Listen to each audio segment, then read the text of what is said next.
In this idyllic suburb, tucked away behind a 19th century adobe ranch house, lies a mystery.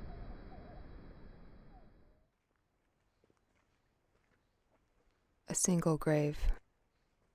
Not an anonymous grave, for we know his name, John Joseph Eichar. But a mysterious grave nonetheless. He is noteworthy for being the only person known to be buried near the site of the historic Rancho Penasquitos adobe house. In 1823, a tract of land in Southern California was granted to Francisco Maria Ruiz, a captain in the Mexican Army. His land encompassed the present-day San Diego neighborhood of Rancho Penasquitos. Here, Ruiz established a cattle ranch and constructed an adobe brick house in the traditional Spanish-American style. Some ruins of the original structure still stand today. One can take a tour of the partially reconstructed adobe house and the surrounding canyon, which includes Eichar's grave. So, who was John Joseph Eichar?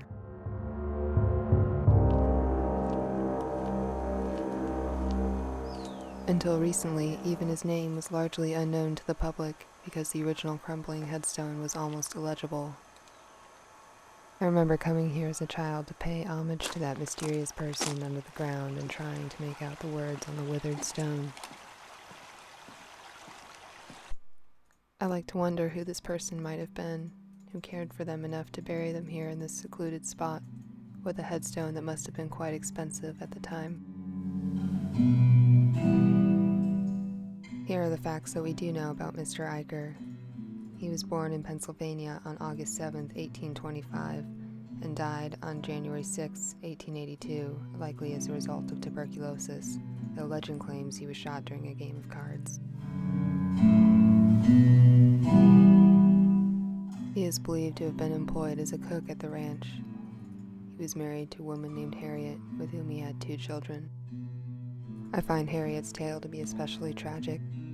She was pregnant with their second child at the time of her husband's death, and their teenage son also died in 1882, 10 months after his father. Records indicate that Harriet was financially destitute after his passing, which begs the question, who paid to have him buried here?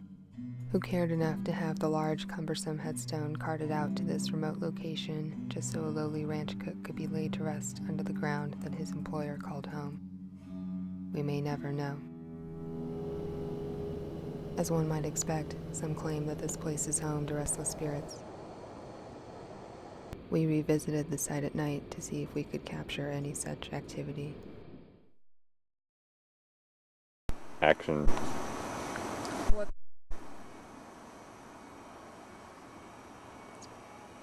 It's probably an animal. Probably an animal. What the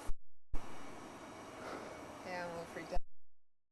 I know it's difficult to hear in this video, but we kept hearing what sounded like footsteps near us every time we started speaking. It sounds like footsteps. Really? Yeah, you didn't hear that behind you? I heard that. Is there anything behind you? At this point, I was more worried that there was someone out here messing with us rather than anything paranormal. I don't think so. There's someone there?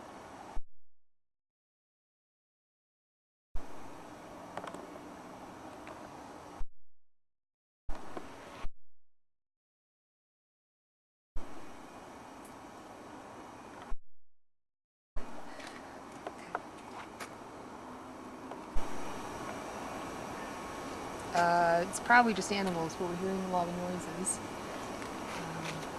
A lot of action here at night.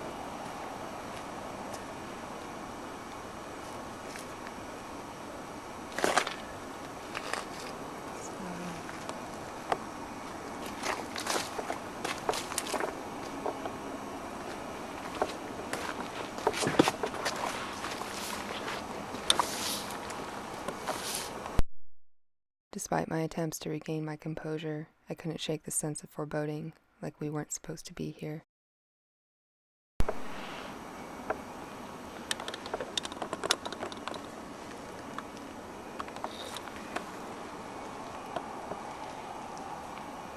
Okay, let's leave.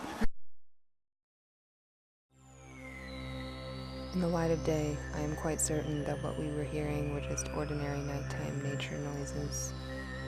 But for a brief moment while we were filming, I could have sworn I saw the outline of a person hidden in the trees behind the cameraman. But really, the creepiest thing we saw in the canyon that night was this guy.